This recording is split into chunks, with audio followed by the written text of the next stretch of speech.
G9 Gujarati ન્યૂઝમાં આપનું સ્વાગત છે।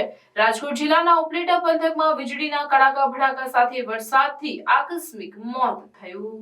ઉપલેટાના અરણી ગામે જામનગર જિલ્લાના લાલપુર તાલુકાના બાબરિયા ગામનો પશુપાલક યુવક ઊંડા કૂવામાં ખાબક્યો।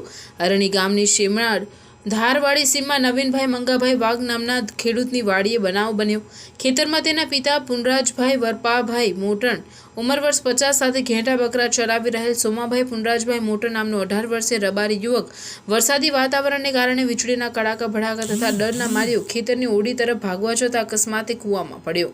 યુવકનું ડૂવામાં ડૂબી જવાના કારણે મોત નીપજ્યું હતું। ઉપલેટા મામલતદાર ટીડીઓ નગરપાલિકા ફાયર બ્રિગેડ સ્ટાફ તથા ભાયાપદર પીએસઆઈ આરવી ભીમાણી સાથે પોલીસ સ્ટાફ સહિતનાઓ ઘટનાસ્થળે દોડી આવ્યા। કૂવામાંથી મૃતકને રેસ્ક્યુ કરી બહાર કાઢવામાં આવ્યો।